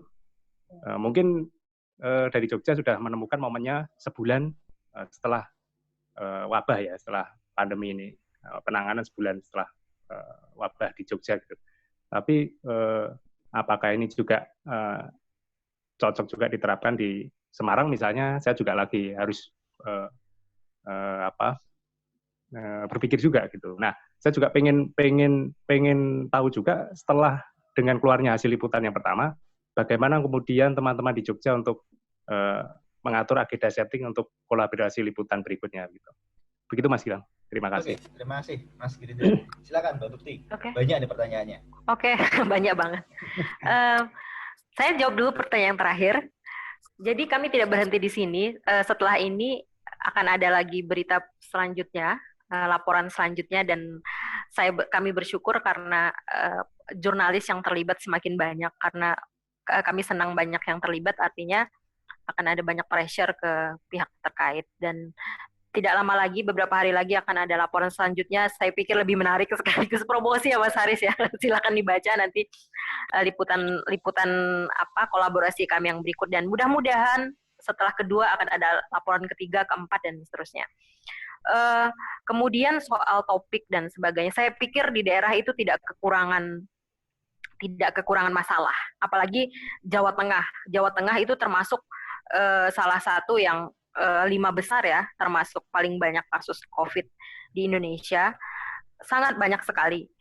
Memang opsi-opsi di tengah situasi pandemi atau bencana seperti ini, opsi-opsi di dalam dunia jurnalisme seperti kolaborasi, kemudian in-depth reporting itu saya pikir itu pilihan yang tepat. Karena kita butuh energi untuk berbagi, termasuk berdiskusi. Saya pikir kalau saya sendiri yang mengerjakan nggak akan mampu juga, karena saya tidak punya teman diskusi, tidak punya teman yang setidaknya untuk jaringan, karena kita butuh jaringan, kita pengen dapat data di tempat A, B, C itu butuh jaringan. Kita juga butuh jaringan narasumber, siapa yang dekat dengan narasumber A, B, C itu bisa berbagi kalau kita punya teman diskusi. Pilihan-pilihan angle itu biasanya akan muncul saat kita diskusi. Beberapa tema liputan, saya tidak akan sebut liputan apa, nanti baca saja di berita yang laporan yang kedua, tapi sebagai gambaran untuk laporan yang kedua itu pun kami putuskan dengan diskusi yang saya pikir cukup matang. Kenapa kita perlu mengangkat tema A, misal kenapa kita perlu mengangkat tema ini, apa pentingnya, apa maknanya untuk masyarakat, apa pentingnya untuk pemerintah gitu, supaya kaitannya supaya wabah ini ditangani dengan baik. Jadi saya pikir tidak kekurangan masalah. Yang penting adalah sensor kita untuk menemukan masalah itu, sensor kita menemukan masalah, dan sensor kita untuk memilih angle yang baik, angle yang tepat dan penting dan menarik, saya pikir. Gitu Mas Girindra. Mungkin Mas Haris bisa menambahkan. Silakan Mas Haris. Ya, saya sih bersyukur begini, ketika tulisan kami terbit dan kemudian beberapa teman menginformasikan itu di media sosial, saya kira responnya cukup banyak gitu, cukup ramai. Terutama misalnya saya nge-tweet di Twitter misalnya itu hampir lebih dari 400 orang yang kemudian melakukan retweet, dan yang like mungkin hampir 800-an sekian gitu. Jadi respon itu cukup banyak. Dan setelah kami mempublikasikan itu, ternyata ada beberapa teman jurnalis yang kemudian mengontak saya dan mengontak Mbak Bekti atau teman yang lain untuk kemudian pengen bergabung gitu. Jadi mungkin di laporan pertama dengan laporan kedua nanti jumlah jurnalisnya akan hampir 2 kali lipat gitu. Jadi saya bersyukur itu mendapat sambutan paling tidak dari teman-teman jurnalis sendiri ya di Jogja gitu. Ini artinya kita sebenarnya memiliki satu keresahan yang sama untuk kemudian menghadirkan liputan-liputan mendalam yang lebih memberi gambaran utuh tentang itu gitu. Nah, Mas Girindra, soal topik. Nah, ini memang sangat banyak ya. Jadi godaan menulis tentang COVID ini banyak sekali gitu. Jadi topiknya sangat-sangat banyak. Kita bisa memilih dari sudut angle atau manapun ya, karena semuanya menarik gitu. Nah, kemarin juga kami untuk yang kedua ini, kalau untuk yang pertama sebenarnya relatif singkat, laporan kolaborasi kami hanya dikerjakan mungkin beberapa hari, kurang dari seminggu, itu sudah selesai karena kebetulan teman-teman sudah punya amunisi yang hampir sama sebenarnya. Nah, tapi yang laporan kedua ini kami butuh cukup banyak waktu untuk melakukannya dan butuh juga diskusi untuk menentukan dan mengerucutkannya gitu. Karena memang di tengah jalan godaannya begitu ada informasi baru, kita tergoda lagi nih untuk kemudian jangan ini lebih menarik gitu. Atau kemudian ini juga menarik gitu. Tapi tentu kita kan kalau dalam jurnalistik saya kira kita bermain dengan bukan hanya soal keinginan, tapi juga soal realita yang kita hadapi di lapangan. Memungkinkan nggak sih kemudian topik itu kita eksekusi gitu? Karena kalau seberapa menariknya topik itu, tapi kalau kemudian kita nggak bisa mengeksekusinya dengan datanya, kita tidak punya, tidak bisa mendapatkan, maka ya otomatis kita tidak bisa melakukan itu gitu loh. Jadi menurut saya memang teman-teman di Semarang, Jawa Tengah, saya pikir sangat-sangat menarik karena luas wilayah jauh lebih banyak, lalu kemudian kondisinya juga jauh lebih kompleks gitu saya kira. Jadi banyak topik yang bisa diambil, tetapi yang terpenting sebenarnya adalah seberapa mungkin kemudian topik itu bisa kita hadirkan, kita bahas dengan cukup cukup lengkap gitu ya. Dan memang saya kira kalau dalam kolaborasi yang kedua ini yang sedang kami kerjakan ini nggak mungkin bisa selesai kalau jumlah wartawannya tidak bertambah dari yang pertama. Gitu. Karena begitu kita menambah, ada anggota-anggota baru, ada teman-teman baru yang bergabung, kita mendapatkan amunisi baru yang sangat luar biasa. Gitu. Pasokan data, jaringan itu semua terbuka gitu loh. Jadi itu yang nggak mungkin kalau kita kerjakan sendirian. Bahkan tidak mungkin kalau itu dikerjakan oleh tim yang pertama saja. Gitu. Jadi menambah semakin banyak yang bergabung, tentu datanya akan makin banyak. Dan yang perlu juga dalam kolaborasi itu adalah berbagi peran ya, karena memang ada peran-peran yang memang harus kita lakukan. Ada yang tugasnya kemudian membuka jaringan ke orang-orang yang sulit gitu. Ada yang tugasnya kemudian memang tugasnya memplototin data gitu ya, menganalisis data, karena dalam kerja-kerja kolaborasi kami sudah fokuskan, kami ingin based on data gitu ya, based on data. Jadi ada yang benar-benar memplototi data gitu, memplototi data yang kita plotot itu websitenya Pemda DIY, kemudian data setiap hari kita kumpulkan gitu. Makanya saya bisa buat grafik dan sebagainya itu karena kita mengkolek data setiap hari gitu ya. Nah, itu yang kemudian memang harus dilakukan. Karena kalau secara pribadi saya merasa sangat terbantu gitu, Mas. Jadi Mas Gerindra, saya pikir kalau teman-teman Semarang bisa juga melakukan itu, saya pikir makin banyak itu makin baik gitu, karena suara kritis itu akan terdengar di banyak daerah gitu loh. Jadi kemudian penanganan di banyak daerah saya pikir harusnya juga makin cepat ketika makin banyak liputan-liputan mendalam yang kritis di berbagai daerah muncul gitu Mas. Gila. Oke, Mas Gerindra, ada yang ingin ditambahkan pertanyaannya? Oke, cukup Mas. Terima kasih sharingnya Mas Haris, Mas Bekti, Mbak Bekti. Ya. Oke, nah ini ada pertanyaan lanjutan dari Unik nih dari Universitas Berkeley. Kalau kemudian kita berkolaborasi, artinya kalau kemudian para jurnalis ini berkolaborasi, lalu bagaimana dengan syarat bahwa setiap media harus punya liputan yang eksklusif? Apakah yang kemudian bisa jadi pembeda dari masing-masing medianya? Karena asumsinya kalau kita kolaborasi beritanya jadi akan sama gitu kan. Nah, bagaimana dengan nilai jual beritanya? Apakah jadi kita mengesampingkan itu dulu atau bagaimana? Saya dulu ya Mas Haris. Ya, monggo Pak. Ya. Saya pikir sekarang ini eranya kolaborasi ya. Maksud saya bukan eksklusif itu bukan berarti tidak penting, tapi dalam situasi tertentu saat persoalan sangat besar dan itu dalam tanda kutip jadi musuh bersama kita, saya pikir pilihan kolaborasi lebih tepat. Jadi mungkin kalau dulu media berlomba-lomba untuk ini saya paling eksklusif, Pak. Tapi goal kita apa? Goal kita kan supaya kebijakannya ada perubahan kebijakan kan. Kalau suaranya tidak nyaring, kalau tidak dengan berkolaborasi suaranya tidak nyaring. Kalau tidak dengan berkolaborasi kita tidak punya energi besar. Jadi saya pikir dalam situasi bencana wabah kolaborasi lebih relevan dibanding kita memilih opsi untuk eksklusif ya. Gitu. Kalau saya gitu pendapat saya. Oke, menarik. Mas Haris, ada yang berbeda mungkin dari Bekti? Saya kira sama ya. Ini era yang memang beberapa tahun ini adalah era yang berbeda untuk kerja-kerja jurnalisme ya. Pemahaman kita tentang eksklusivitas berita dan sebagainya itu adalah bisa dikatakan itu adalah pemahaman yang jadul gitu ya. Itu adalah bukan zaman now gitu ya.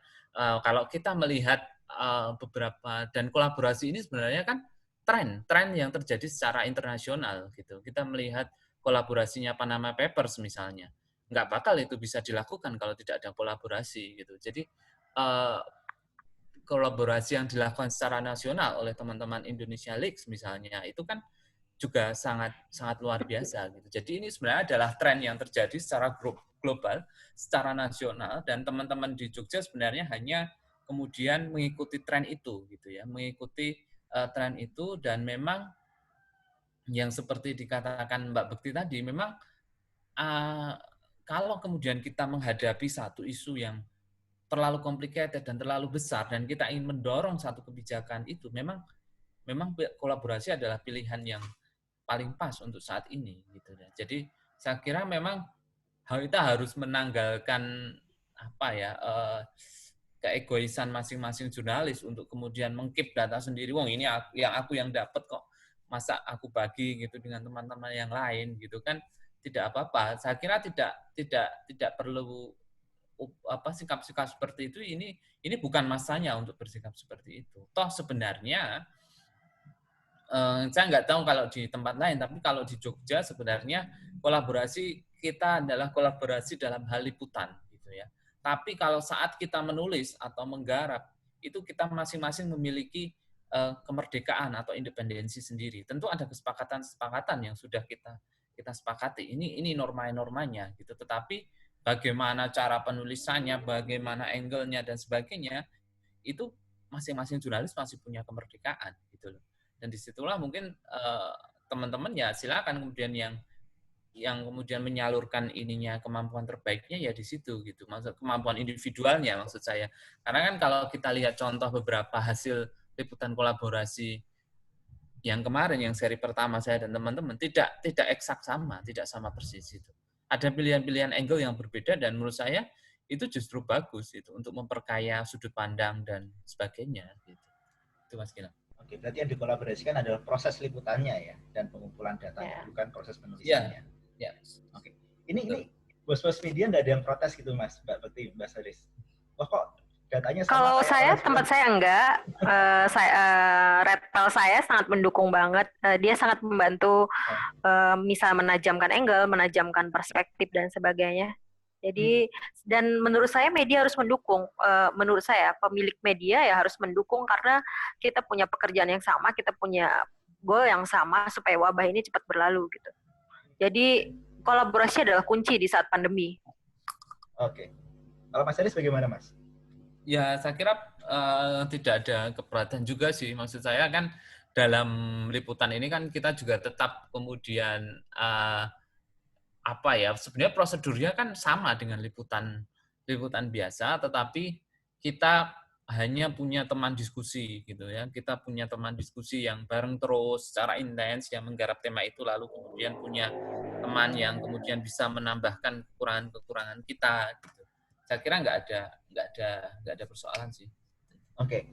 Ya, terima kasih. Ini kita beralih ke pertanyaan yang berbeda. Jadi kalau selama ini kan kalau informasi yang disampaikan ke masyarakat ada yang menggunakan pendekatan scientific information. Jadi benar-benar informasinya menggunakan data-data medis yang sangat saintifik gitu. Kalau menurut para jurnalis, penting nggak sih informasi-informasi yang semacam ini yang kemudian berdasar pada basis sains? Kalau menurut saya justru di saat wabah seperti ini yang perlu kita beri ruang banyak dan kita dengarkan itu sebenarnya ahli, pakar gitu. Jadi kita harus memberi banyak ruang ke mereka untuk menyampaikan pendapat ketimbang kita memberi banyak ruang untuk politisi atau pihak-pihak yang tidak terkait, yang sebenarnya tidak paham dengan kondisi wabah, seberapa besar skala wabah ini. Kuncinya memang betul bahwa ada data-data yang membingungkan, ada terilmiah gitu, terlalu saintifik dan sebagainya. Tugasnya jurnalis untuk membahasakan masalah-masalah yang rumit itu dengan berita, dengan artikel yang mudah dipahami oleh masyarakat. Itu tugasnya jurnalis gitu. Membuat tulisan informasi yang sulit itu bisa diterima dengan baik. Supaya data-data yang sangat ilmiah itu bisa lebih membumi ya.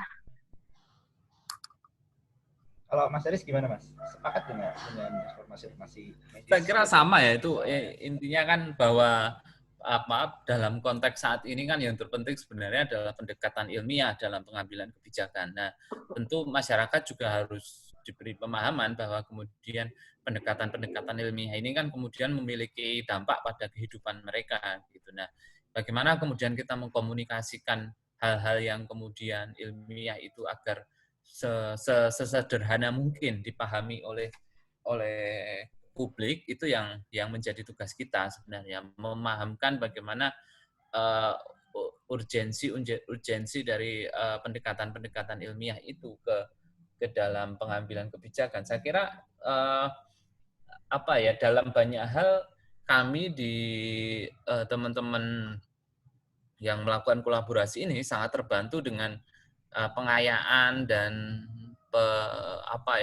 opini, gagasan daripada beberapa saintis. Itu beberapa jam lalu saya dan Mbak Bekti dan teman-teman yang lain juga habis melakukan Zoom meeting dengan salah satu pakar gitu yang sangat konsen terkait COVID-19. Jadi dari situ juga kita banyak mendapatkan pencerahan karena kita banyak mendapatkan gambaran konteks yang lebih utuh daripada kemudian statement-statement yang selama ini ada dari pemerintah gitu. Gitu Mas Gilang. Nah ini menarik Mas, karena kalau kita bicara informasi sains, kadang-kadang yang terjadi adalah jurnalis terjebak pada pseudosains. Ketika ada orang yang kemudian mengaku-ngaku pakar menyampaikan sesuatu yang sebenarnya tampaknya saintifik, tapi kemudian dibantah oleh pakar yang lain. Nah kalau di teman-teman Aji Jogja, di teman-teman jurnalis Jogja, gimana cara teman-teman mengkurasi pakar ini? Kriteria pakar yang layak untuk dikutip yang seperti apa sih gitu? Ya. Kalau benar Mas, jadi narasumber itu adalah kunci. Jangan sampai salah kita memilih pakar. Saya contohkan di laporan kami yang kedua, untuk memutuskan pakar siapa yang harus dipilih pun kami sampai mengusulkan, ayo coba tanya teman-teman yang di Jakarta yang mereka memang sudah jurnalis yang memang sudah concern soal bencana, misalnya memang jaringannya luas, tahu soal persoalan ini cocok dengan pakar siapa, itu pun kami diskusi. Akhirnya kami memutuskan kami tidak memilih pakar di Jogja, misalnya untuk laporan yang kedua, karena kami menganggap kami mempertimbangkan selain dari sisi kepakaran, kami mempertimbangkan soal misal ketegasan sikap, soal independensi, soal konflik kepentingan, dan sebagainya. Nah, itu sebenarnya pilihan-pilihan yang itu bisa diputuskan kalau kita berkolaborasi ya. Jangan sampai kita salah pilih pakar. Kalau enggak, selain nggak dapet substansinya, sikapnya juga nggak jelas kan. Jadi pilihan narasumber itu kunci. Memilih narasumber yang selektif itu adalah kunci. Kalau menyeleksinya gimana? Apa aja kriteria ditetapkan? Mungkin Mas Haris yang bisa menambahkan. Apakah harus dari karya ilmiah gitu? Enggak, kalau dalam konteks ini kan sebenarnya kalau dalam konteks pandemi ini ya sebenarnya kan ya kita harus melihat kita mau wawancara dari sisi apanya gitu. Tapi kalau kita ngomong dari sisi wabahnya, maka kan kita otomatis harus mencari ahli epidemiologi sebenarnya ya. Ahli yang kemudian berkait dengan pelacakan dan pengendalian penyakit yang kemudian memang dari sisi studi, dari sisi ininya memang dia di sana. Atau paling enggak ahli selain epidemiologi ya biasanya berkait ya biostatistik ya, berkaitan dengan statistik kesehatan dan sebagainya. Gitu yang kemudian memang memiliki keahlian di sana. Kedua yang seperti katakan Mbak Bekti tadi seberapa tegas dia mau bersikap gitu ya sebenarnya gitu ya. Ini juga penting karena kemudian keahlian saja tetapi tidak berani untuk menyuarakan kebenaran yang dari hasil studinya itu juga tidak berarti apa-apa gitu loh. Kalau kemudian seorang pakar punya kemampuan atau keahlian tapi kemudian tidak mau atau tidak berani menyampaikan ya otomatis ya sama saja gitu. Makanya kan sebenarnya kalau dalam konteks COVID-19 ini secara nasional kita sudah bisa memetakan lah sebenarnya pakar-pakar epidemiologi yang mana yang kemudian memiliki sikap yang sangat tegas, yang sangat kritis terhadap pemerintah dan mereka memilih untuk memberi masukan secara yang lebih komprehensif lah gitu kira-kira terkait banyak hal. Ya maksudnya tidak hanya mengiyakan apa kata pemerintah gitu ya. Yang untuk memberi perspektif lain, memberi tanggapan yang lebih tanggapan pembanding lah, kira-kira seperti itu Mas Kira. Oke. Nah, terima kasih jawabannya Mas Haris dan Mbak Bekti. Sekarang kita ada pertanyaan dari Mbak Aira Maharani. Silakan Mbak Aira untuk disampaikan langsung.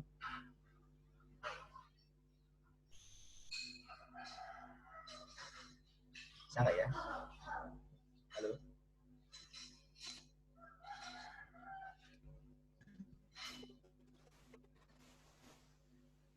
Mbak Ira? Halo. Oke, silakan Mbak Ira.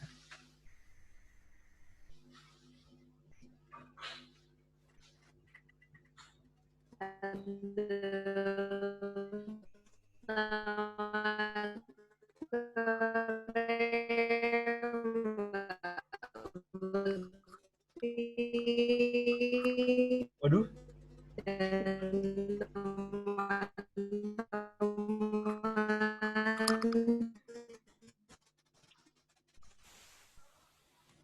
Oke. Halo. Suaranya putus-putus ya, Nggak Mbak jelas ya? ya suaranya. Atau aku bacakan aja deh.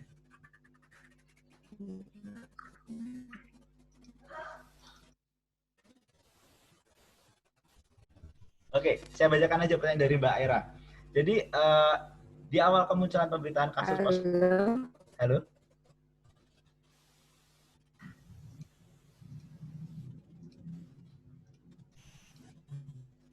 Oh, tidak bisa. Baiklah, saya bacakan aja Mbak Era.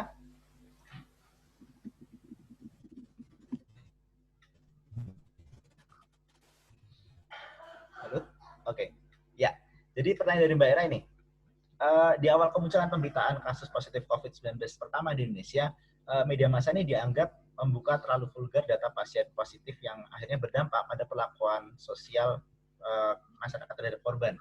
Jadi ada stigma sosial yang kemudian melekat pada korban dan sebagainya. Nah, banyak yang menyesalkan, namun ada juga yang menganggap bahwa hal tersebut perlu dibuka meski dengan dampak bagi korban atau pasien. Jika mengacu pada kepentingan publik dalam jurnalisme seperti dalam kasus tersebut, sebenarnya sikap media massa harus seperti apa?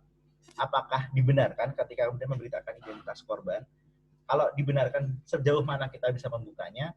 Kalau tidak dibenarkan, bagaimana harusnya pemberitaan tentang korban COVID ini?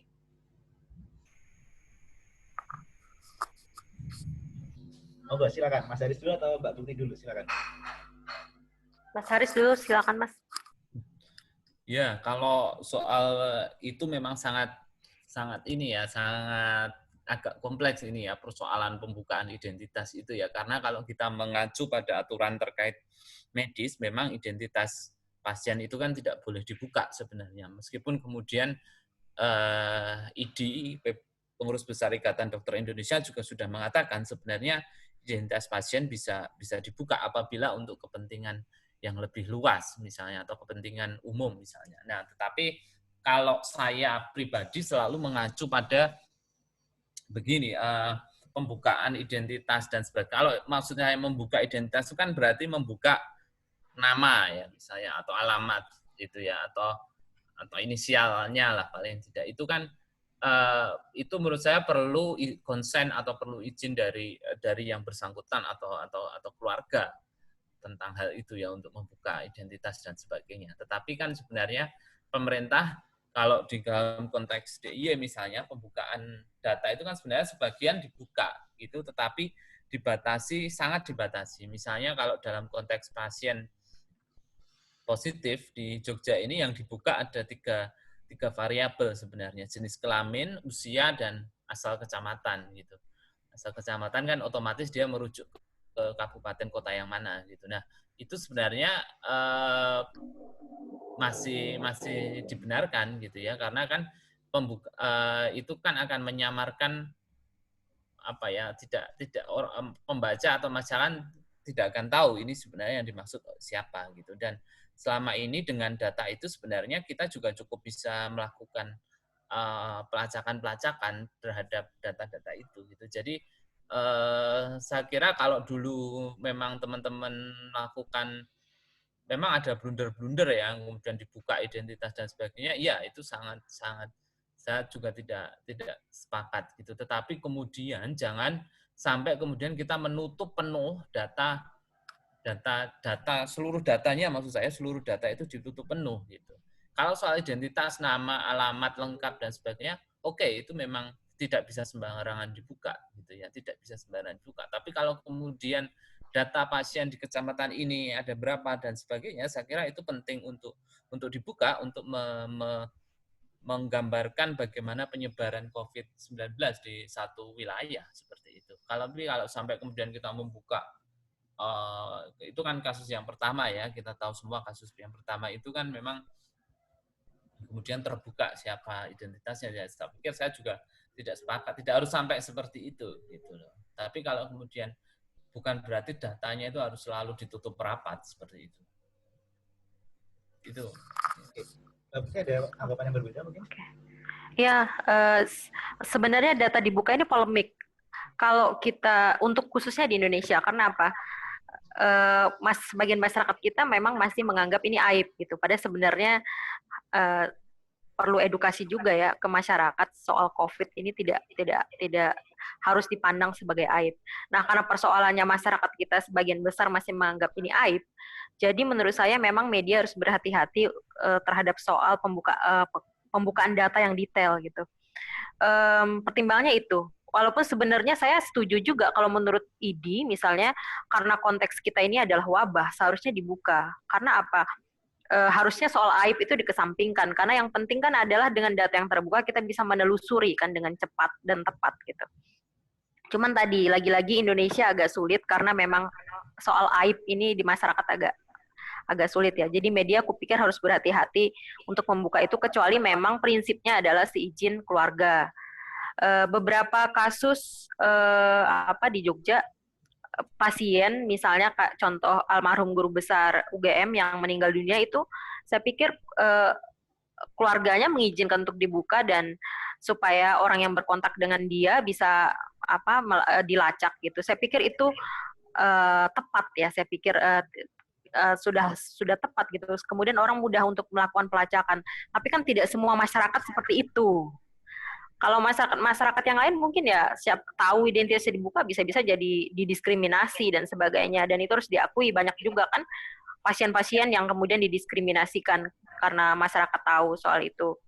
Memang agak beda kondisi di Indonesia. Kalau di luar negeri kalau kita perhatiin media-medianya mereka saya pikir sudah lebih transparan, data dibuka. Misal contoh pesohor yang terkena COVID-19, beritanya mudah ditemukan namanya siapa, pejabat juga diumumkan siapa. Di Indonesia kan enggak.